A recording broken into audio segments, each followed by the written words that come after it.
오늘은 이제 저의 재판에 증인으로 출석했고요. 네. 대장동 이제 증인에 네. 출석했고, 네. 이제 한 번만 더 가면은 네. 이제 제가 이제 증인하는 거는 이제 제 재판에서 끝난 것 네. 같고요.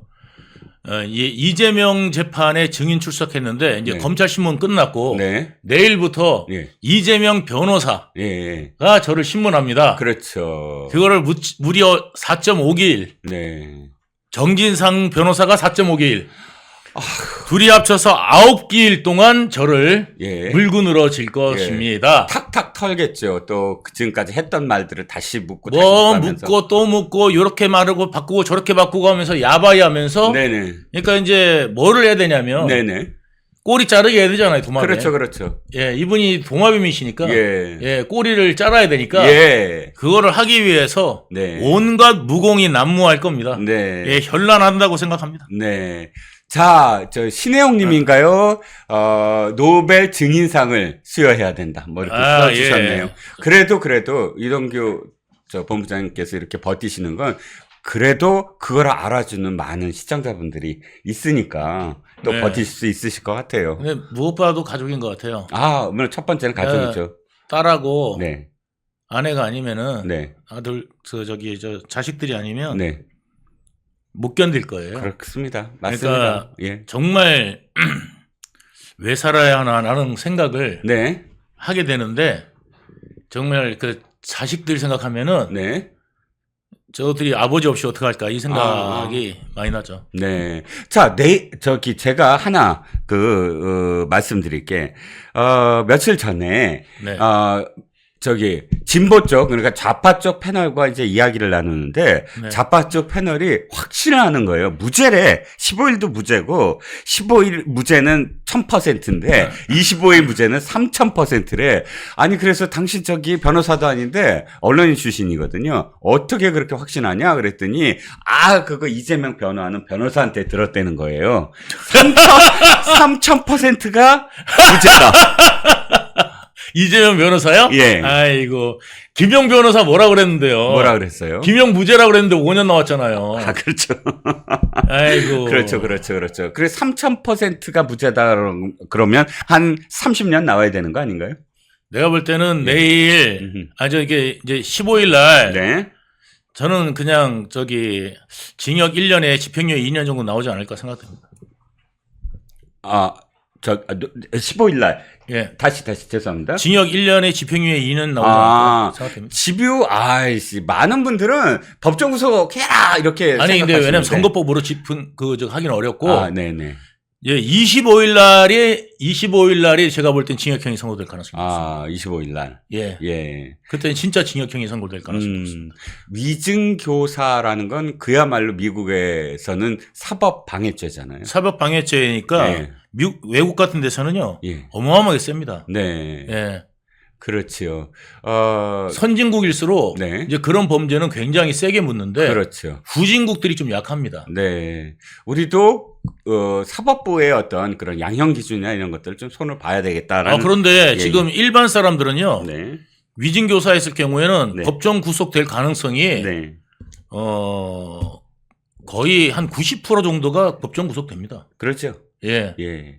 맞습니다. 그러니까 저는 제가 만난 중립적인, 그러니까 진영을 떠나서 그 순수하게 법만 이렇게 연구하시거나 혹은 법 쪽에 덕목 높은 그런 법조인들한테 물어봐도 이건 못 빠져나간다. 위증교사는 못 빠져나간다. 예, 100%입니다. 거꾸로 얘기를 하더라고요. 근데 이재명 변호사가 뭘 믿고 그렇게 얘기하는지. 아니, 저는 네. 그 변호사 아까 거기 좌파 패널이 네. 1000%라고 그랬죠? 네네. 1000% 곱하기 10,000배. 김만배. 만배가 거기서 나오는구나. 만배. 네. 예. 내일 재판이 중요하다고 그러셨잖아요. 이재명한테. 예. 왜 중요하죠? 내일 재판이요? 예. 내일 재판은 이재명 재판? 예, 이재명 재판. 글쎄. 이재명 재판에 네. 저는 이제 뭐냐면 이제 내일이 재밌다는 거죠. 재밌다. 예, 왜 그러냐면 예, 이제 예. 이재명의 그 변호사들이 네. 현란한 무공이 내일부터 시작되잖아요. 그런 뜻으로. 그렇죠. 이제. 예.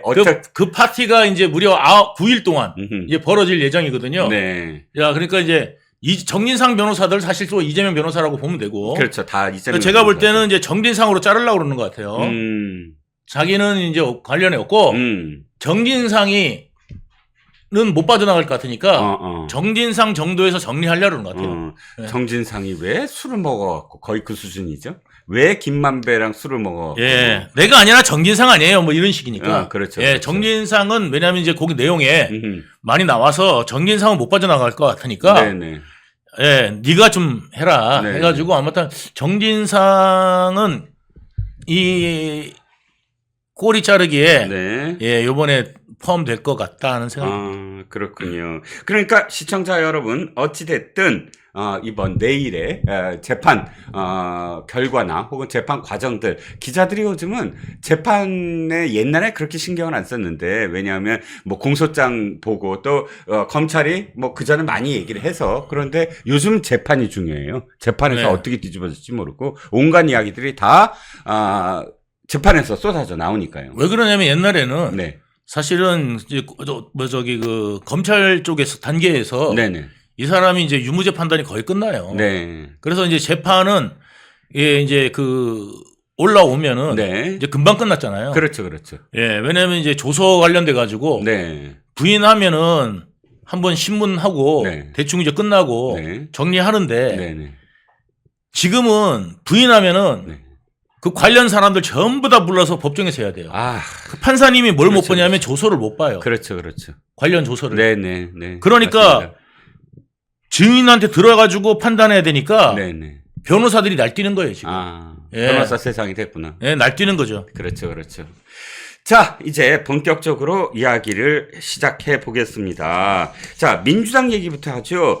야, 이재명 방탄을 해서 하다 국가 안보까지 이제 시비를 겁니다. 네. 야기인즉슨 그래요. 민세 아시죠, 민세? 김민석. 음. 김민석이 드디어 마침내 이것까지도 시비를 겁니다. 뭐요? 바로 국가 긴급 안보 대책 회의. 예. 아니, 국가가 아주 어마어마한 어떤 안보의 위협을 느꼈다 그러면 사실은 긴급 회의를 하잖아요. 네. NSC도 소집하고. 네네네. 근데 그 회의를 에 참석한 사람들 모두 다 공수처에서 수사하라라는 겁니다. 이게 말이 되는 얘기입니까? 이 세상에 어떠한 그런 그 나라도 국가 아무리 야당이지만 국가적으로 위기 상황에 있는 그런 그 상황에서 안보와 관련돼서 트집을 잡고 뭐 저기를 해라, 무슨 수사를 해라 이런 적이 없어요. 얘긴즉슨 이겁니다. 혹시 기사 보셨겠지만 한기호라는 의원이 있습니다. 삼성 장군이죠. 한기호라는 의원이 바로 안보실장, 신원식 안보실장에게 문자를 보낸 게 사진이 찍혀갖고 기사화됩니다. 이 문자의 내용 고스란히 제가 말씀을 드리죠. 한기호가 삼성 장군이고 네. 신원식도 삼성 장군이에요. 육사 선후배입니다. 그런데 아니 장군 출신이니까 당연히 안보에 걱정이 되잖아요. 어떤 게 파병, 즉 파병이 아니라 사실 용병인데 목숨 값으로 돈을 김정은이 다 착복하는 건데 러시아에 보내진 10대 앳된 소년병들, 그 소년병들이 사실 전장에 처음 나갔으니까 얼마나 두렵겠습니까? 한기호가 이렇게 얘기합니다.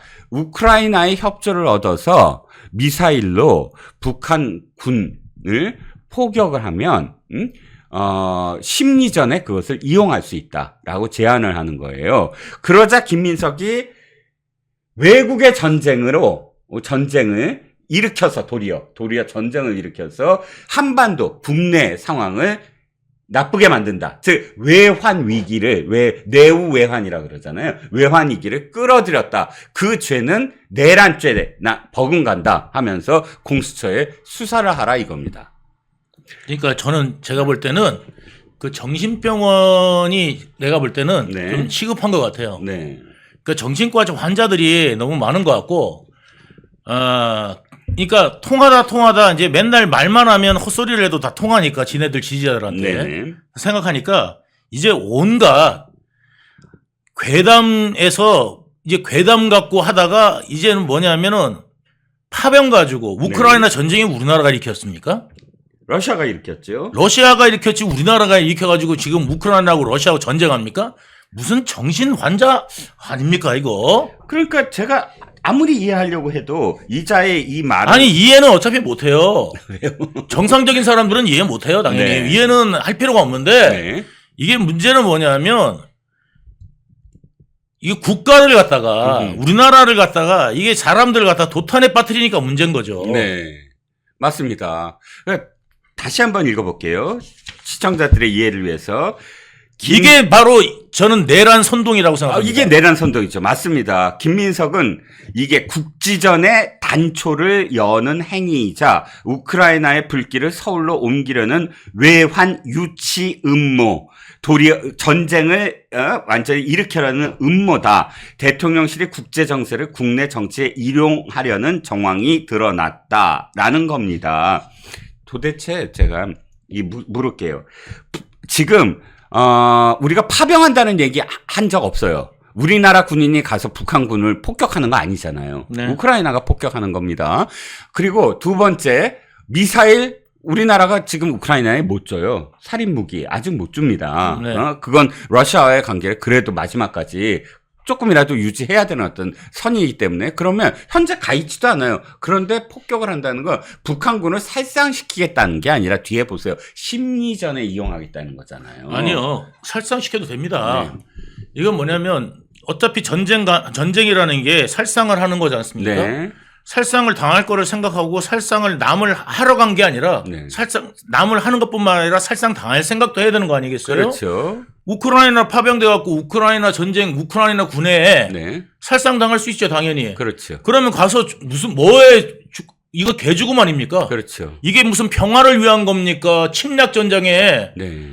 그 참전한 건데. 그렇죠. 이게 무슨 평화를 위한 것도 아니고 자국의 안보를 위한 것도 아니고. 그렇죠. 그냥 남의 나라 전쟁 가갖고 그냥 개죽음 당하는 거 아니겠습니까? 그렇습니다. 이거를 갖다가 한 북한에다가 네네. 우리가 성토를 해야 될 일이지. 그렇죠. 왜 우리나라에 신성한 우리 저기 말하자면 북한 주민들을 네네. 그 죽음으로 내모느냐? 네. 이걸 가지고 이거를 대북 방송을 통해 갖고 네네. 심리전으로 쓰자. 네. 얼마든지 가능한 거 아닙니까? 그렇죠. 북한 주민들이 깨어나라. 네. 전 세계에서 가장 지금 폐쇄된 나라 북한에서 네. 깨어나라. 이걸 갖다가 우리가 심리전으로 얼마든지 이용할 수 있는데 불구하고 그걸 갖다가 못하게 한다. 네. 이자야말로 지금 뭐냐면 자기 조국이 네. 조국이 북한 아닙니까? 그렇죠. 예, 무슨 자기 조국이 북한입니까? 맞습니다. 그렇지 않습니까? 그렇죠. 그렇죠. 북한에 네. 인권법 하자고 그래도 반대하고, 네. 예? 북한 인권 관련돼 가지고 그다음에 북한 민주화 관련돼서도 반대하고, 네. 북한에다가 우리나라는 민주화하자고 외치고 그다음에 뭐를 더 줘야 된다고 그러고 난리를 치다가 네. 북한에다가 민주화하자 그러면 난리를 치고 무슨 전쟁 위험이 생긴다 그러고 네. 이러는 게 지금 민주당이에요. 그렇습니다. 예? 말이 됩니까 이게? 말이 안 되죠. 자, 북한의 유엔 주재 대사가 이렇게 얘기합니다. 하도 증거를 확실하게 되니까 더 이상 그러니까 용병을 보냈다는 말을 할 수가 없으니까 이렇게 얘기합니다. 그런 일이 있더라도 국제 규범에 맞는 일이다. 예. 아니, 지금 이동규 본부장께서 아주 똑소리 나게 말씀하셨습니다. 침략 전쟁입니다. 예. 침략자의 편에 쓴 겁니다. 예. 예를 들어서 미군과 그 다음에 우리나라에 온 수십 개 국가의 병사들은 침략자의 편에 쓰는 것이 아니라 자유민주주의를 지키기 위해서 침략자들을 방어하고 침략자들을 응징하기 위해서 온 것이거든요. 그것과 지금 러시아의 용병, 그러니까 자꾸 제가 용병 그러죠. 파병이라고 쓰면 안 됩니다. 러시아에 파병된 게 아니라 러시아 용병으로 간 겁니다. 두 가지 이유예요. 보면 제네바 협정에서 용병의 어떤 정의가 딱 두 가지입니다. 하나는 용병이 아니라 파병일 때는 자신의 어떤 군복을 입어야 돼요. 네. 그리고 지휘를 바로 자신의 국가가 합니다. 예를 들어서 우린 베트남 용병으로 간 게 아니라 베트남 파병입니다. 파월 부대들을 보면 백마 부대와 네. 그 다음에 청룡 부대. 네. 또 하나가 뭐더라? 제가 갑자기 기억이 안 나네. 이 세 개 부대는 바로 우리 작전 지휘부가 가서 작전을 합니다. 네. 그런데 지금 러시아의 용병으로 간 북한 군인들은 북한 군복 못 입습니다. 러시아 군복이 있고요. 네. 러시아 지휘부가 작전을 수행합니다. 네. 이게 용병의 첫 번째 근거고요. 두 번째는 인당 270만 원 정도의 월급을 준다고 해요. 네. 월급여를. 네. 이건 뭐야? 돈을 받고 그 다음에 가치가 없는. 그러니까 네. 어떤 예를 들어서 자유민주를 지키러 간다. 이런 식의 어떤 가치가 없는 그저 돈을 위해서 간 전쟁. 돈 벌러 간 겁니다. 이게 용병이라는 겁니다. 예, 목숨값 이거로 돈이다. 지금 이걸로 해가지고 지금 한 5천 명 정도가 네. 지금 1차로 갔는데 네. 이후에 몇만이 갈지 몇십만이 갈지는 네. 모릅니다. 네. 예, 백마맹호 청룡 맞습니다. 그때 우리가 월남에 갈 때만 하더라도 네. 월맹군의 공격을 네네. 자유진영이었던 그다음에 그 당시 월남을 네네. 사수하기 위해서 우리가 갔던 명분이 있는 거고. 그렇죠. 이거는 뭐냐면 침략 전쟁에 네네. 동참을 한 거지 않습니까? 그렇습니다. 게다가 강자라고 볼 수 있는 러시아에 예. 용병으로 갔다. 예. 이거는 뭐냐면 파병도 아니고 용병으로 갔다. 예. 이거는 국제적으로 예. 정말 이거는 엄청난 일이다. 그렇죠. 국제 저는 규범에 어긋나는 일이죠. 저는 이번에 이제 미국하고도 이제 회담하지 않습니까? 네. 이번에 이제 미국하고 회담할 때 네. 우리나라도 핵 만들어야 된다는 문제를 네. 이번에 강력하게 제기해야 됩니다. 그럼. 러시아나 음흠. 북한이나 중국을 네. 이 함부로 못 보게 네네. 우리나라에 이제 핵을 갖다 놔야 된다. 네. 미국도 그게 이제 좋을 거라고 생각합니다. 그렇습니다. 왜냐면은 앞으로 이제 중국이 계속 야욕을 부리는 게 네. 지금 이제 남중국해 아니겠습니까? 그렇죠. 대만뿐만 아니라 네. 대만을 넘어서 남중국해 전체를 먹으려는 게 중국의 야욕입니다. 네. 그러면서 중국이 한 말 있죠. 네. 항행의 자유. 예. 예. 항행의 자유를 갖다가 보장하겠다. 네. 이제 그거 아니겠습니까? 네네. 이제 항행의 자유는 이제 미국이 주도하는 이제 국제 무역 질서를 갖다가 네네. 파괴하지 않겠다. 네. 이러면서 미국의 심기를 갖다가 좀 달래는 듯한 네. 말을 하지만 말뿐이지요. 네. 유사시에는 언제든지 끊을 수 있는 게 그렇죠. 바로 그게 저게 해로입니다. 해로. 그렇습니다. 예, 그렇기 때문에 불안해서 거기 다니겠습니까? 우리나라 컨테이너 물동량의 30% 이상이 글로 들어옵니다. 80%입니다. 아, 80%인가요? 예. 예. 예. 예. 그래서 사실 진짜 동의하는 부분이 제가 베트남 파병입니다. 아까 네. 말씀하셨던 부분 제가 네. 또 숟가락 하나 얹으면 네. 1995년에 이런 일이 일어나요. YS 정권 때 네. 교육부 장관인데 네. 이대 교수 출신이에요. 김숙희라는 여자가 예. 그것도 또 그 현역 군인들이 있는 국군 안보 대학인가 거기 갖고 강연을 하는데 현역 대령 현역 장군들이 있는 네. 앞에서 뭐라 그러는지 아세요? 전쟁은 명분이 있어야 됩니다. 그런데 6.25는 동족 상잔으로 명분 없는 전쟁이고요. 그리고 베트남 파병은 용병이니까 명분이 없습니다. 이렇게 얘기한 거예요. 네. 그러니까 듣는 그 대령들 항의를 하기 시작하죠. 네. 그러니까 말을 흐렸는데 김영삼 대통령이 대노를 하고 그래갖고 자진 사퇴 형식으로 네. 그만둡니다. 그런데 이 말씀 왜 드리느냐? 사실은 그런 YS마저도 그런 식의 좌파 학자들한테 노란한 거잖아요. 네. 그런 사람을 어떻게 교육부 장관으로 시키니까 네. 그 이후에도 한홍군이 또는 강정군이 이런 정말 좌파 학자도 아니지 좌파들이 무슨 메가더를 무슨 인류의 역적이라고 하고 그러면서 저 파병은 베트남을 파병이 아니라 용병이라고 하는데 이거 보세요. 아까 본부장 말씀 정확하게 하셨습니다. 첫 번째가 뭐냐면은 용병의 어떤 그런 그 개념이 첫 번째가 가치가 있느냐. 네. 그러니까 돈 때문에 가느냐 아니면 어떤 가치가 있느냐. 네. 그런데 월남은요, 어떤 문제가 있었냐. 월남이 만약에 적화됐을 때 그때는 동남아가 도미노 현상을 일어나고 네. 대만까지 가고 그러면 한반도에 영향을 미칠 수밖에 없다. 첫 번째. 두 번째는 6.25 전쟁에 그렇게 수많은 국가가 자유민주주의를 지키기 위해서 왔는데 거기에 대해서 보답을 해야 된다. 네. 이 두 가지가 있었고 그리고 마지막으로 4차에 걸친 파병을 하는데 1, 2차는 아까 말씀하셨을 때 비둘기 부대 등 재건 부대였어요. 네. 그때 사실 미국으로부터 어떤 지원도 받지 않았습니다. 네. 우리 돈으로 갔어요. 네. 그러니까 이걸 다 정확하게 얘기를 해야지. 그런데 지금 김민석 같은 자들이 딱 그겁니다. 임종석, 김민석 같은 자들이 베트남은 용병이고 지금 우크라이나 전쟁은 파병이야. 네. 얘네들이 얘기하는 건. 그러니까 거꾸로 된 거죠. 예. 예. 그러니까 얘들의 조국은 네. 우리나라가 아니라 북한이라니까요. 저는 그렇게밖에 볼 수가 없어요. 네. 말하는 내용을 들어보면. 네. 예. 아니면 당신들이 말하는 내용을 들어보면은 우리나라에 애정이 전혀 없는, 그러니까 북한으로 봤을 때는 할 수 있는 말이 아니냐, 이렇게 볼 수밖에 없어. 맞아요. 그러니까 김민석이 같은 그 매국노가, 네. 저는 매국노라고 할 수 있어요. 왜 네네. 그러냐면 이게 우리나라가 북한을 갖다가, 북한 거기 갔던 사람을 갖다가 파병이라고 한다면은, 네. 아니 그 용병이 아니라고 한다면은 이게 매국노 아닙니까? 그렇죠. 게다가 지금 그 전투에서 북한군이 죽는 게 네. 당연한 거 아니겠습니까? 그렇죠. 그러면 그거 가지고 심리전하는 것도 당연하다는 거 아니겠습니까? 그렇죠. 그걸 가지고 오히려 우리나라를 갖다가 잘못된 것처럼 네. 이야기한다는 거는 저게 바로 말하면 매국노하고 역적 아니면 뭐겠습니까? 그렇죠. 누가 매국노 역적입니까? 그렇죠. 더군다나 지금 270만 원씩 준다고 시사저널이 특종을 했는데 그게 군인들한테 안 간다는 거예요. 그 돈 누구한테 갑니까? 다 김정은한테 가요. 아시잖아요. 북한 그렇죠. 예, 근로자들도 다 아니 착취당하고. 저기 동남아에서 지금 일하는 근로자들 월급도 네. 전부 다 착취당하고 김정은한테 가는 겁니다. 그렇습니다. 그 식당 운영 뭐 이런 거 있잖아요. 그렇습니다. 등등등등 해갖고 예. 여러분들 호기심에 동남아 가면은 북한 식당 가시는 분들 계시고 유튜버들도 뭐 북한 식당 가갖고 한번 뭐 이렇게 해가지고 인기 끌고 하려고 하는데 조회수 올리려고 하는데 북한 여정원들이랑 예. 히히덕거리고. 절대 그런 거 하면 안 됩니다. 그게 다 김정은 돈이 되는 겁니다. 네.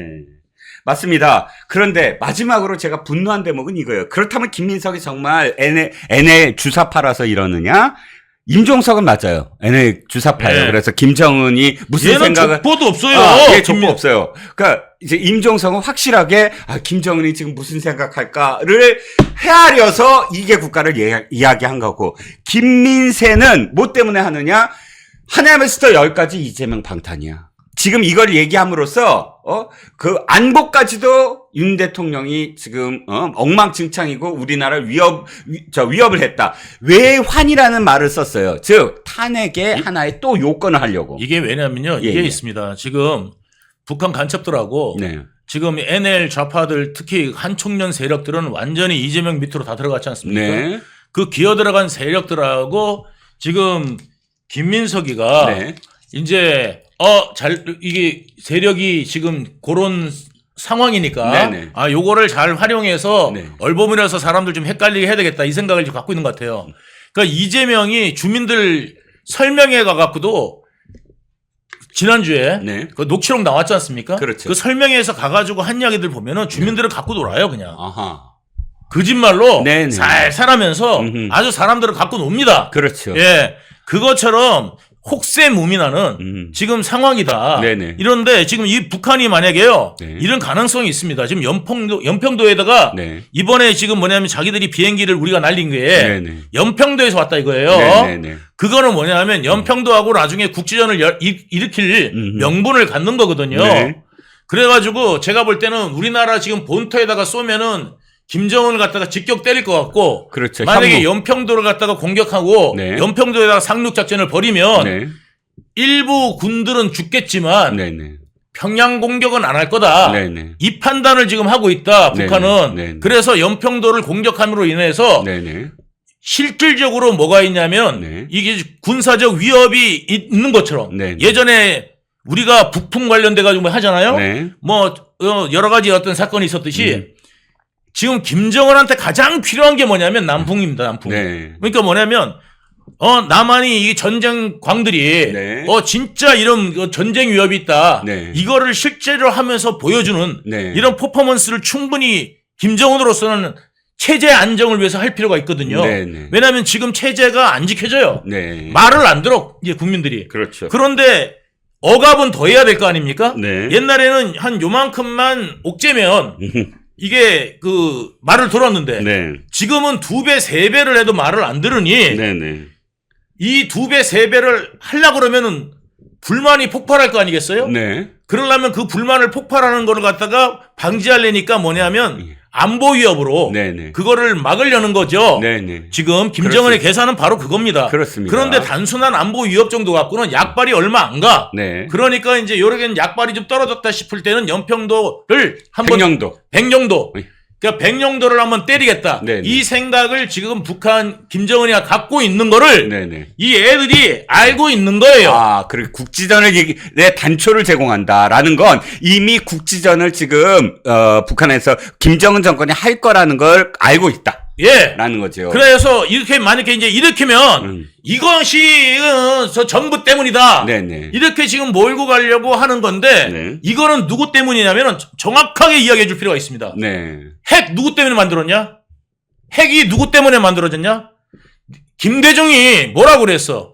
김대중이 뭐라고 그랬습니까? 북한은 네. 핵을 만들 의지가 없다. 만들 의지도 예. 그다음에 능력도 없다. 능력도 없다. 네네. 만약에 만들게 되면 내가 책임지겠다. 네. 까지 이야기한 게 김대중입니다. 네, 맞습니다. 그런데 북한이 능력이 없었습니까? 네. 아니면 의지가 없었냐? 의지가 없었습니까? 아니죠. 의지 몇 년 만에 만들었고요. 예. 예, 만들고 있었습니다. 그 예. 순간까지도. 그렇습니다. 예. 자, 그런데 한 가지만 더 말씀드리면 네네. 그리고 다음 정부 들어올 때 노무현 정부 들어올 때 네. 유시민이나 방송에서 뭐라고 그랬습니까? 뭐라고 그랬죠? 전쟁 나라고 고사를 지내도 전쟁이 안 난다고. 아, 맞아요. 진짜 기억력 좋으시다. 네. 맞습니다. 증인로 아닙니까? 예. 저 증인, 프로 증인. 프로 증인로입니다. 노벨 증인상. 예, 노벨 증인상. 예. 그래가지고 왜냐하면 기억력이 좋아야 됩니다. 네. 그리고 사실대로 말해야 돼요. 네. 자, 그러니까 그때 뭐라고 그랬어요? 예? 음. 아니 전쟁 나라고 고사를 지내도 전쟁 안 납니다. 이렇게 네. 말했던 인간들 아닙니까? 그렇죠.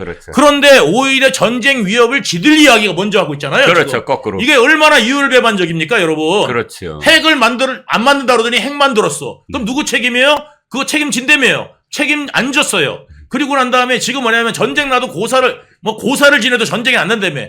전쟁 위협 난다고 지들이 이야기하고 있어요. 예. 이건 누가 책임져야 됩니까, 여러분? 예. 이게 그러면 국민의힘 잘못입니까? 아니면 대통령 잘못입니까? 그러면 깡패들이 돈 뺐을 때 여러분들이 나 돈 안 뺏기려고 격투를 해가지고 네. 격투를 하면은 그 깡패 잘못입니까? 아니면 그 맞서 싸운 사람 잘못입니까?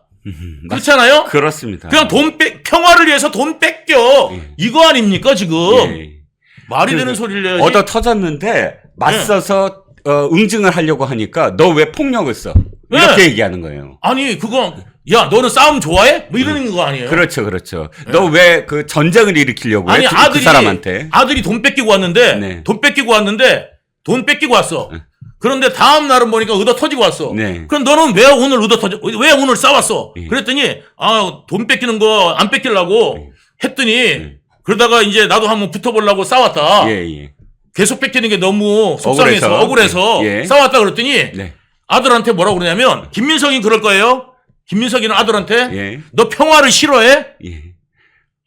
잘 맞았어 그러는 거 아니에요? 너는 평화를 싫어해? 예. 돈을 빨리 줬어야지. 돈을 미리 갖다 바쳐야지. 빨리 바쳐야지. 더러운 평화라도 평화가 낫다. 안 맞는 게 좋다. 그래. 너는 그러면 아빠한테 이야기하든가. 그지? 예. 지금 그 이야기 하는 거 아니에요? 네, 맞습니다. 예? 그러니까 아니면 친구들한테 돈 빌려서라도 줘야지. 예. 그러니까 문재인과 예. 이재명이 입을 모아서 하는 게 더러운 평화라도 평화가 낫다는 거거든요. 그런데 그게 무슨 뜻이야? 지금 유동일 본부장이 말씀하셨듯이 국지전, 그러니까 김정은이 전면전은 못하고 일부 지역을 빨리 가서 점령해버립니다. 그런 다음에 이거 우리 땅이야 라고 버티면 이게 전면전으로 가면 큰 전쟁이 일어나니까 문재인과 이재명은 나서서 이럴 겁니다. 아니요. 그거 족버립시다. 우리가 왜 그걸 갖고 우리가 그 보복을 하면 전쟁이 일어나요. 우리 다 죽어요. 그냥 갖다 바칩시다. 우리 더러운 평화 났잖아요. 바로 그 얘기입니다. 어쨌든 간에 네. 거기에서 많은 사람들이 이제 거기 백령도에 네. 많은 사람들이 희생될 거예요. 예. 만약에 희생되거나 이제 이러면은 그거 가지고 이제 뭐냐면 또 이제 시청 앞에 모여가지고 퍼포먼스 할 거예요. 네. 예, 정부 때문에 죽었다. 네. 이러면서 또 난리 칠 거예요. 네. 북한 때문에 죽은 게 아니라 네. 정부 때문에 죽었다. 네. 이렇게 하고 할 거예요. 그렇습니다. 정말 그때는 저는 진짜 죽창 들고 나가고 그렇게 외치는 놈들 다 그냥 어떻게 해버려야 된다. 네. 이 생각이 들 정도입니다. 그렇습니다. 예전에 빨갱이들 다 어떻게 했습니까? 예, 인민군들 내려왔을 때 네. 죽창 들고 우리나라 사람들 예? 죽창 들고 찔러 죽이고 하지 않았습니까? 네. 그때 우리가 그렇게 해서 우리가 지킨 나라가 그들한테 몸으로 탱크에 몸을 바쳐가지고 지킨 나라가 바로 대한민국이고 여러분들이 자유를 느끼고 있고 우리나라가 지금 전 세계에서 군사력 5위, 예? 수출 5위 하는 국가가 된 건데 네네. 지금 이거를 갖다가 만약에 이런 안보 의식을 갖고 있다 그러면 그렇죠. 이거 뭐 나라 내놓자는 이야기 아니겠습니까? 그렇습니다. 그러니까 김민석은 지금 이재명을 어떻게든 지키기 위해서 근데 심각한 게 탄핵을 완성해야 되는데 탄핵에 거리가 없으니까 이제 외환 그러니까 형법상 외환 유치 예비 음모 전쟁 사주라고 이렇게 기나길게 윤석열 대통령의 탄핵을 어떻게든 엮어보려고 하는 겁니다. 지금 좌파들 세력들은 네. 뭐냐면 그냥 명분을 없으면 만들어야지. 네. 이거 생각입니다. 그러니까 그렇죠. 명분이 있어야 돼. 이게 네. 아니라 네. 명분을 만들면 되지거든요. 그렇죠. 그러니까 명분을 만들어서라도 하겠다. 뭐냐면 이재명이 감옥 가는 걸 너무 무서워합니다. 네. 예전에 감옥 갈 것 같으니까 어떻게 해요? 감옥으로 도망갔습니다. 예. 남들한테는 검찰청 들어가세요 해놓고 난 다음에 네. 지는 못 들어가고 도망을 가 네. 인간이거든요. 네. 그러니까 감옥 가는 걸 무지하게 무서워합니다. 예. 그렇기 때문에 어떻게든지 나라가 망하더라도 지는 안 가려고 할 겁니다, 이게. 예. 아니, 시민단체를 옹호하고 인권을 옹호했다는 변호사가 도망가는 변호사 처음 봤어. 예. 도망가요, 지는. 교회에 뭐 숨었다고 그걸 자랑스럽게 또 얘기해. 예. 지가 무슨 국가를 갖다 구하다 그랬어요? 그렇죠. 예. 검사 사칭했다 그랬지? 그렇죠. 예. 검사 사칭한 것 때문에 간 거지. 아니, 이 사람이 무슨 국가를 구하다가 있잖아요. 도망간 거 아니에요, 여러분. 그렇습니다. 자, 일치 김정진 TV님 감사합니다. 슈퍼챗 정말 고맙게 받겠습니다. 자, 김민세 한 얘기 하다 보니까 시간이 훌떡 지나갔습니다. 이번에는 문다혜와 김혜경이 참. 근데 요거 한 가지만 더. 한 가지만 더 하세요. 두 가지 하셔도 됩니다. 아니, 한 가지만 마지막으로. 두 가지 하셔도 돼요. 지금 뭐냐면 북한에서 이게 백령도를 칠 가능성이 굉장히 높습니다. 예. 지금 이게. 백령도 주민분들은 좀 불안하시겠다. 불안하시더라도 이게 어쩔 수가 없는 게 백령도를 갖다가 지금 단순히 거론한 게 아닙니다. 네. 무인기 출발이 백령도다. 네. 그렇게 이야기한 게 단순한 이야기가 아니라 네. 북한으로서는 지금 절실한 게 뭐냐면 체제 유지입니다. 네. 그 체제 유지를 옛날 같이 입으로만 해가지고는 체제 유지가 안 될 거라고 봅니다, 저는. 그런데 거기에다가 그래서 이 북한에서도 뭐냐면 그런 것들을 남파 간첩들한테 분명히 알렸을 거라고 봐요. 의지를. 네. 그래서 남한 사회에 그런 분위기를 조성하라. 네. 이게 지금 지령으로 내려왔지 않나 싶습니다. 옛날에도 북한에서 지령 내려오면 그런 분위기 조성하거든요. 그러니까 우리가 백령도를 치더라도 이거를 남한 사회의 잘못으로 하게 선동하라. 이게 지금 있지 않나 싶습니다. 왜냐하면 이렇게 나오는 것은 단순한 워딩이 아닙니다. 그렇죠. 누가 봐도 미친 워딩인데 이런 워딩을 그냥 나올 리가 없거든요. 그렇죠. 북한에서 이런 분위기 조성하라. 왜 그러냐면 김정은이 또 뭘 건네겠습니까? 연평도를 쳤더니 우리가 평양을 때려요. 네. 그럼 지들이 핵 쏠 수 있어요? 핵은 못 쏩니다. 네. 그러면 바로 우리가 김정은 죽이겠다. 들어가면 안 되니까 연평도를 쏘면은 연평도를 공격한 원점 타격만 허용하겠다. 요 생각을 가질 거란 말이죠. 그래서 국지전 정도로만 하고 여기서 이제 옛날에 연평도전보다는 훨씬 더 세게 할 겁니다. 상륙작전까지 할 거예요. 에어크래프트 타고요. 그래서 상륙작전까지 하고 여기서 아마 많은 군인들이 사망할 겁니다. 전사할 겁니다. 그런데 이제 이런 거를 만들어 놓고 난 다음에 이제 하려는 지금 예비 동작을 하고 있는 거 굉장히 여러분 이거 만약에 일어나면 니들 좌파들 다 죽었어 하는 정도로 우리 국민들 있잖아요. 정신 바짝 차려야 됩니다. 진짜. 그렇죠. 제가 분명히 경고했습니다. 이명박 대통령이 저는 잘한 점도 참 많다고 생각합니다. 청계천도 잘했고요. 정말 잘한 게 많은데 교통체계 완전히 완벽하게 바꿨고요. 그런데 딱 진짜 이건 잘못했어요. 그때 당시에 연평도 포격 받았을 때 원점 타격했었어야 돼요. 주저하고 안 돼요. 그 다음에 그때 당시에 군 사령관인가 보고를 하는데 어떻게 할까요? 이렇게 보고를 합니다. 군인 그렇게 해서는 안 됩니다. 그렇습니다. 타격하겠습니다. 허락해 주세요. 이렇게 네, 얘기를 해야지. 맞습니다. 어떻게 해야 되나요? 할까요? 말까요? 이런 식으로 대통령한테 보고를 하는 군 사령관, 그거 정말 군복 벗어야 됩니다. 네. 예. 그런데 지금은 그렇지 않을 겁니다. 그야말로 신원식 안보실장이 있고 예. 또 김영현 국방장관이 있습니다. 예. 조금이라도 도발을 하면 그야말로 원점 타격 이상의 100배 응징을 꼭 100배 응징을 해야 됩니다. 해야 됩니다. 그래야 본때를 보여줘야. 그렇죠. 그래서 그때 이스라엘을 못 건드린 겁니다. 그렇죠. 이스라엘이 반드시 보복하는 걸 아니까 네. 팔레스타인이나 그 주변 세력들이 네. 시리아라든지 이런 쪽 네. 쿠르드족들이나 뭐 이런 쪽들이 시아파 뭐 쿠르드족 합쳐가지고 네. 이거를 갖다가 지금 어떻게 하지를 못하는 겁니다. 그렇습니다. 예? 예. 면역력이 왜 중요한지 말 안 해도 다들 아시죠? 저는 몇 년째 환신을 꾸준히 먹고 있는데 면역력만큼은 걱정 안 합니다. 요즘 같은 시대 튼튼한 면역력에 건강까지 쑥쑥 지금부터라도 환신 꼭 챙겨 드세요. 드셔본 분들만 그 진가를 느낄 수 있다니까요. 이제 면역력은 환신에 맡기고 건강하고 즐거운 인생 누리자고요. 요즘 부쩍 면역력이 걱정이세요? 면역력을 팍팍 튼튼하게 챙기고 싶으세요? 부담 없이 전화해서 지금 바로 상담 받아보세요. 오늘도 우리가 우울할 땐 항상 이분이 희망이 돼요. 문다혜 씨. 네네. 예, 문다혜 씨가 그 오피스텔 CCTV를 네. 확보했다고 하더라고요. 경찰이.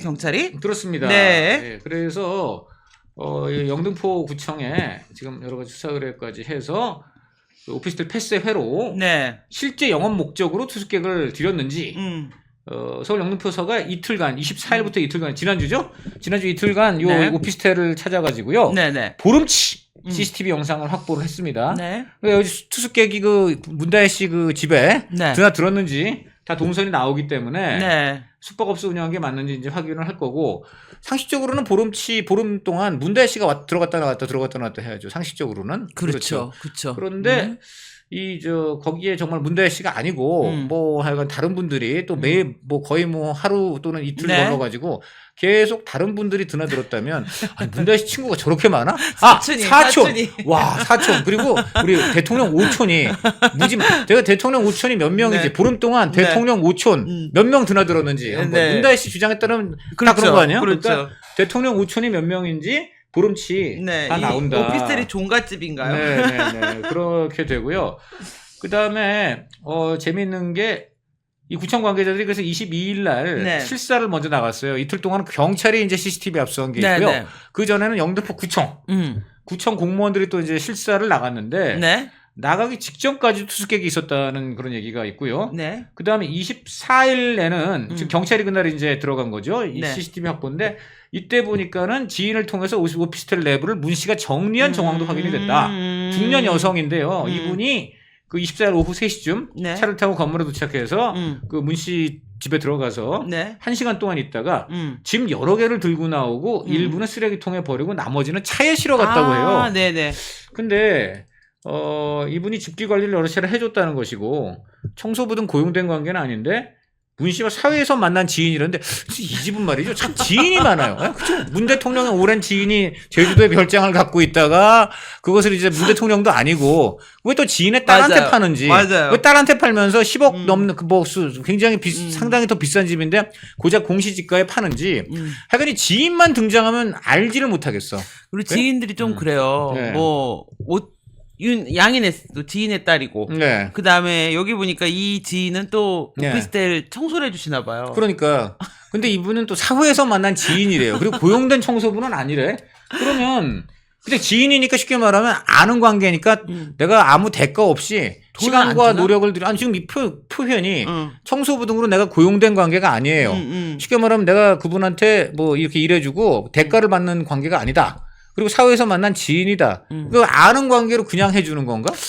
제 생각엔 이것도 어떤 문제가 있느냐. 문방가? 만약에 청소부 등으로 본격적으로 고용을 했다라고 한다면 또 문제가 대놓고 확실하게 영업했다. 그러네. 근데 상식적으로는 네. 만약에 이분이 지금 2021년 6월에 여기를 구입했는데 네. 지금 3년이 넘었잖아요. 그럼 그럼 3년 넘는 동안 계속 만약에 영업을 해왔다. 그러면 뭐 정기적으로 그쵸. 청소라든가 맡겨야죠. 그 안에 여러 가지 집기 관리 등을 위해서 아예 그런 네. 돕는 분이 직업적으로 돕는 분이 필요하겠죠. 있을 수 있죠. 예. 그러니까 지금 이분이 지금 이렇게 말한 게 물론 이게 사실일 수도 있습니다. 근데 만약에 아까 그런 상황이라면 3년 동안 계속 이제 그 집을 한마디로 그 숙박업소로 쓰니까 당연히 뭐 정기적으로 이불도 바꿔줘야 되고 네, 여러 가지 네, 청소도 네, 해야 네. 되고 하니 그쵸. 특히 청소는 언제 해야 되느냐? 투숙객이 나간 직후. 다음에. 투숙객이 나간 지 당연히 해줘야 될 거 아니야. 응. 그래야지 그쵸, 그쵸. 그 다음 손님이 들어오기 전에 깨끗하게 돼 있어야 될 거 아니야. 그리고 오후 3시쯤에 방문했다는 것도 네. 되게 이때가 딱 퇴실하고 퇴실하네요. 퇴실하고 그 이제 입실하기 전에 네. 뭐 그런 거 아닌가요? 그러니까 그러면은 네. 이분이 거의 매일 왔다는 얘긴데. 매일은 아니고 예를 들어 뭐 2박 3일로 어떤 분이 계약을 하고 들어왔다 그러면 2박 3일 동안은 안 그러니까. 했겠죠. 그러니까 이제 거기에 맞춰서 뭐 사흘도리로 왔다든지 그렇죠. 어떤 분은 1박 2일만 했다면 바로 왔다든지 뭐 그렇게 되지 않겠어요? 그러니까요. 네. 이분이 무슨 뭐 계절 바뀌어서 옷 바꿔주러 왔다 이런 거는 말이 안 되는 계절이 거 아니라 같은데요? 손님이 바뀌니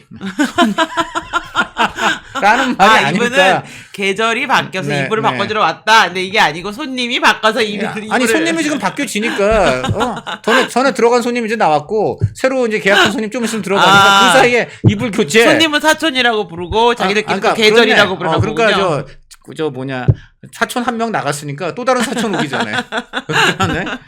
그런 것인지. 네. 근데 저는 네. 이 15일이면은 이제 음주운전하고 네. 온 나라가 자기한테 주목할 때요. 그렇죠. 네. 근데 그 15일간 이렇게 영업을 해왔다는 게 이분의 그 정신 상태가 어떤 정신 상태예요? 저는 근데 그게 이해가 안 아니고요. 이미 예약이 다 돼 있으니까. 돼요. 아니 예약이 돼 있다고 근데 예약이 돼 있는데요. 그거 다 모르면 위약금. 위약금 내야 될 거 아니야. 위약금 내고. 근데 15일간 만약에 다 예약이 돼 있으면 하루에 지금 얼마쯤 하겠어요, 거기가. 그러니까. 최소한 뭐 20만 원 할 거 아니야. 그러네. 그러면 예를 보름이면 거의 뭐 200만 원 가까이면 될 거 아니야. 예를 들면. 그게 날아가는 게 싫었을 수도 있고. 그다음에 그뿐 아니야. 그 돈만 날아가겠어요? 위약금 물어줘야지. 그렇지. 그렇게 되니까 그리고 위약금 물어주게 되면 어떤 문제가 또 생길 수 있냐. 예약을 취소하면. 거기서 왜 이거 취소하지? 무슨 이유로 취소하지? 하다가 그분들이 화가 나서 제보할까 알아보니까 봐. 제보할까 봐. 여러 가지로. 그러니까 이런 경우에 통상 영어로 business as usual.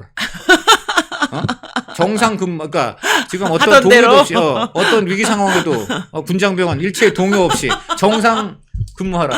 그래야. 근데 굉장히 훌륭한 숙박업소네요. 어떤 아니, 일이 터져도 그렇죠. 예약은 이야기를. 고객과의 약속은 반드시 지킨다. 아니, 사촌과의 약속이니까. 예? 사촌과의 약속이니까 반드시 지킨다. 예?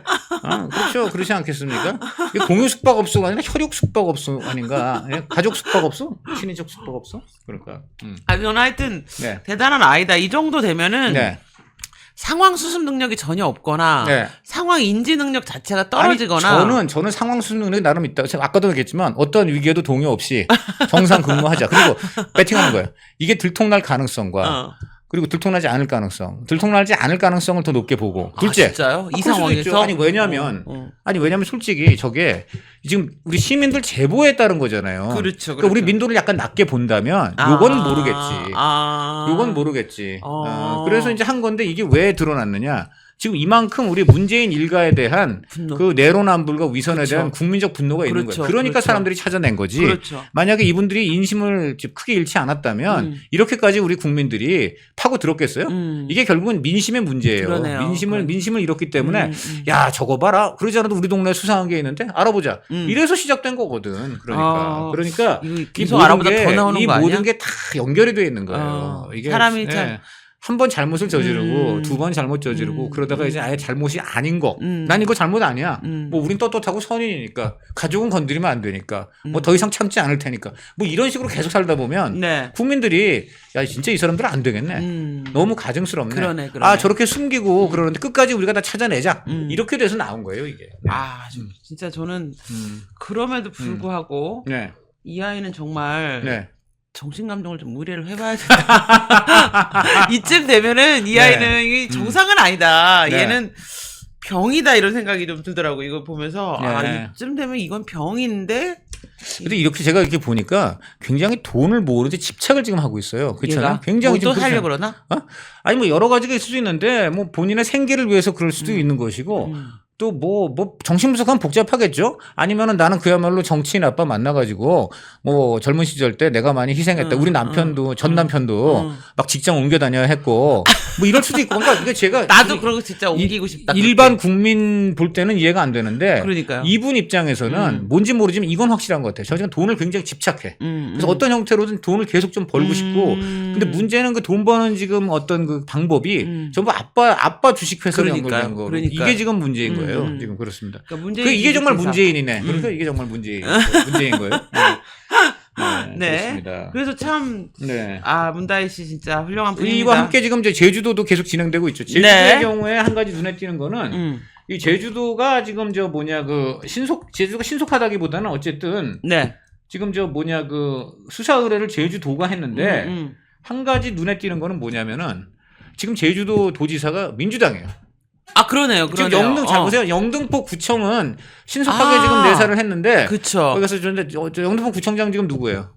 국민의힘이에요. 국민의힘이네. 그러니까 국민의힘이니까 어떤 의미에서 또 신속하게 법을 잘 집행한 건데 제주도는 도지사가 지금 민주당이구나. 오영훈 저 민주당 네네. 이분인데 이분이 말이죠. 이분이 미적미적 그럼 되고 왜 있구나. 그러냐? 이게 언제냐면요. 10월 23일. 그러니까 네. 5일 전에 제주도 국감이 있었어요. 제주도 국감. 예. 네.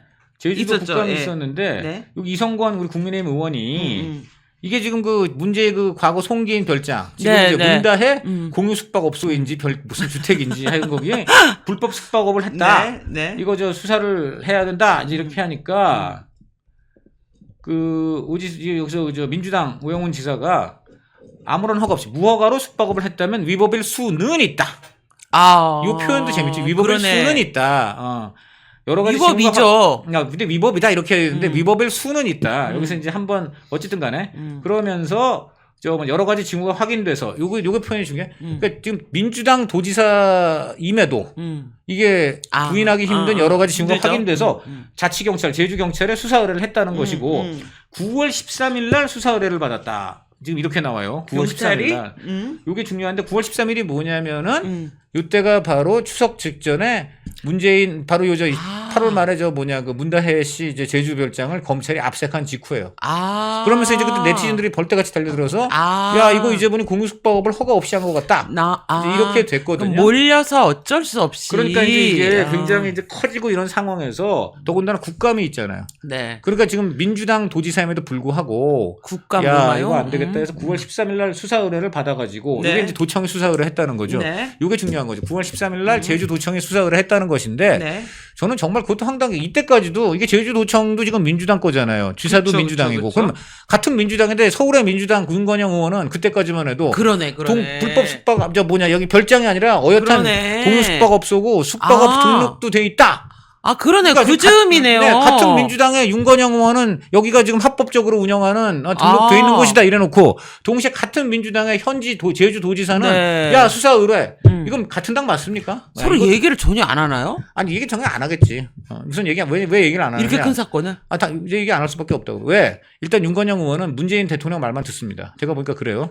문재인 대통령 네. 근데 문재인이라는 사람의 가장 큰 문제는 진실을 다 얘기 안 해. 그렇지. 그냥 당장 눈앞의 상황을 모면할 수 있는 수준만 얘기를 해. 근데 그러다 보면 나중에 맞춰보면 다 안 맞아. 그러니까. 그래서 지금 윤건영 의원이 굉장히 망신을 네. 똥볼을 찬 게 이거라고 저는 보는데. 윤건영 의원이 아마 이게 한 건이 아닐 지금 거예요. 이게 보면은 지금 보세요. 이게 어쨌든 지금 본인이 분명히 숙박업 등록이 돼 있다 그랬는데 제가 확인한 것도 그렇고 지금 여러 매체에서 다 확인했는데 심지어 등록 안 지금 돼 있죠? 제주도지사 같은 민주당 사람이 지금 확인했잖아요. 지금 네. 아무런 허가 없이 무허가 없이 숙박업을 했다면 가정을 썼지만 그렇죠. 본인이 가정을 한 게 아니라 실제로 수사 의뢰를 했다는 건 제주도청 입장에서도 이게 분명히 문제가 있다고 본 거잖아요. 그러네요.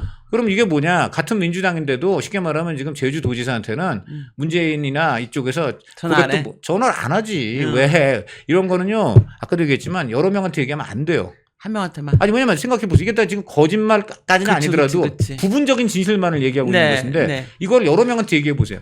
그럼 이게 다 사람마다 또 말이 달라지면서 논란만 더 커지고 이분들이 그런 거 잘 알아요. 그러니까 딱 믿을 만한 사람 하나만 써가지고 하는데 문제는 그 사람한테도 지금 다 얘기 안 하다 보니까 솔직하게 그 얘기를 사람만 하니까. 나중에 보면 또 그냥 지금 뭐 윤건영 의원 물어보면 바보 됐죠. 아 지금 그 보좌관들한테 물어보니까 아 제 업무가 아닌데요. 제 업무가 아닌데요. 좀 이러고만 있어요 지금. 전 이것도 보고 정말 그렇게 당당하게 네. 맨날 보수 언론이 문재인 대통령 음해하고 딸을 죽인다 뭐 이렇게 주장하는 사람들이 왜 이제와서는 갑자기 뭐 먹은 어느 장애인이 되셨는지. 그러니까요. 네, 그러니까. 네, 이쯤 네. 되면은 또 그거잖아요. 가족을 도둑냈다 나와야 되는 거 아니 아닙니까? 근데 제 생각에 이거를 또 하다 뭐 근데 지금 하다 그 말 잘 쓰거든요. 하다 뭐 딸이 아빠랑 같이 사는 것까지 XX한 문제 삼는다고 그러는데 아 그게 왜 문제를 안 삼을 수가 문제를 못 삼는 정도로 당연히 삼아야지. 그렇죠. 아빠가 지금 국민이 준 관사에서 지금 빌려 살고 앉아 있는데 딸은 딴 데서 임대 수입이 올리면서 어엿한 독립세 그렇죠. 어엿한 성인이 캥거루처럼 그 들어가서 살고 있는 엄마 태반도 아니야.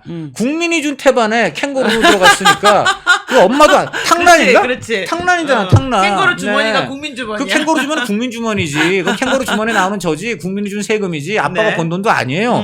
근데 거기다 자기 방 마련해서 살면서 자기는 뒤로 지금 보니까 2021년부터 네. 지금 보니까 자기 소유에다가 다 이렇게 지금 그 공유 숙박인지 사촌 숙박인지 그거 지금 계속 하고 있다는 그렇죠, 거예요. 그렇죠. 정말 이런 사람들 정말 처음 봤습니다. 그리고 지금 와서 이거에 대해서는 아무 얘기도 안 하잖아요. 아무 얘기도. 그거부터 설명해야지. 우리 문다혜 씨는 그걸 설명해야 돼요. 그러니까요. 가족은 건드리지 않는 거고 참지 않겠다 그랬는데 이거는 좀 말씀을 좀 하셔야 될 것 같고 그리고 문재인 대통령도 이제 말씀을 하셔야지. 자기가 내지 않아도 될 임대료는 딸한테 내고 자기가 딸한테 정말 받아야 될 임대료는 안 받고 그렇지 않습니까? 네. 맞습니다. 네. 제가 보기에는 이분들은 이 문재인 일가는 그들을 위한 지인들의 모임을 한번 하면 맞습니다. 많은 것들이 정말 투명하게 모든 게 발견될 것 특히 같아요. 사촌들, 지인들, 오촌들, 네, 그러니까요. 한번. 네. 오늘 또 주진희 의원실에서 네. 오늘 보도자료를 하나 냈어요. 네.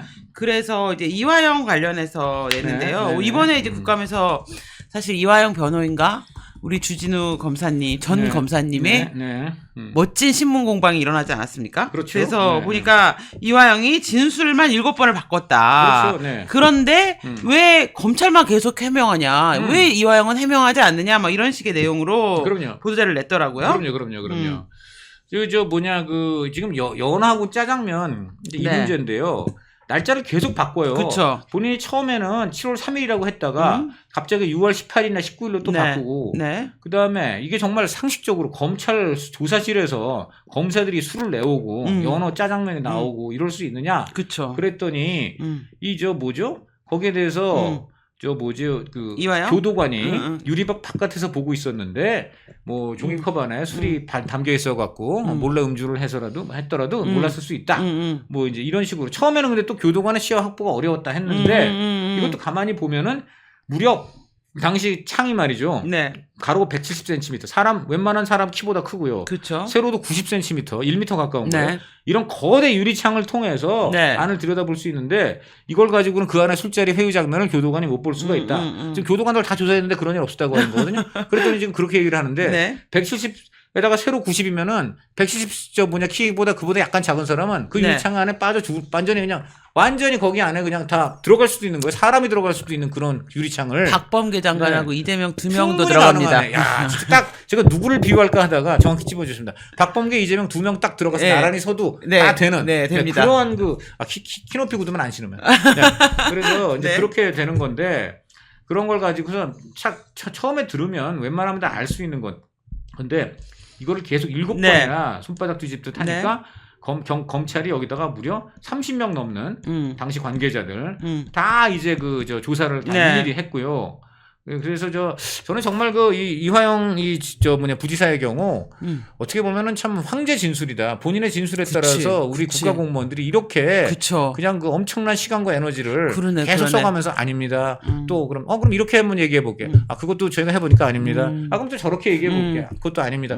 이렇게 해가지고 무려 7종 7금인가요? 네. 정말 옛날에 7종 7금 7번을 그냥 장난쳐도 네. 계속 이제 7번 다 네. 열과 성을 다해서 이렇게 거기에 대해서 반론을 펼쳐야 되는 국가 네. 공무원들의 네. 이 노고가 다 우리 세금에 그러네요. 지금 의회에서 쓰여지고 있다는 것을 좀 알아야 될 것 같고. 아, 근데 공무원들이 아주 진저리를 칠 것 같아요, 이번 국감은. 그렇죠. 예. 네. 한마디만 하면은 야 일단 나와. 그러니까 지금은 검찰은 굉장히 일관되게 얘기를 하고 있거든요. 그렇죠. 예. 네. 근데 이화영이 거짓말을 할 때마다 계속 검찰이 불려 나오고 증인들이 불려 나오고 네. 거짓말을 바꾸면 또 검찰이 불려 나오고 그럼요, 증인들이 그럼요. 불려 나오고 네, 좀 네, 그런 그럼요. 상태예요. 그럼요. 놀랍습니다. 진짜 훌륭한 사람들이에요. 이화영 이분의 이제 아시다시피 이 재판 자체가 사실 중요한 게 아니라 이분의 재판이 유죄가 되고 이분의 아주 그 처벌이 확정이 되면 이것이 이제 바로 그렇죠. 이재명 그렇죠. 그 대표한테 직경탈이 되니까 네.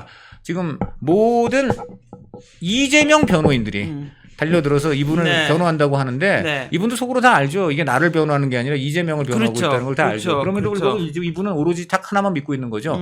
빨리 이 정권 무너지고 이재명 대표가 대통령이 되면 그 다음 날로 나를 사면하고 그리고 그 다음 날 바로 복권하지 않을까? 아니면 동시에 같은 날 사면과 복권이 이루어지지 않을까?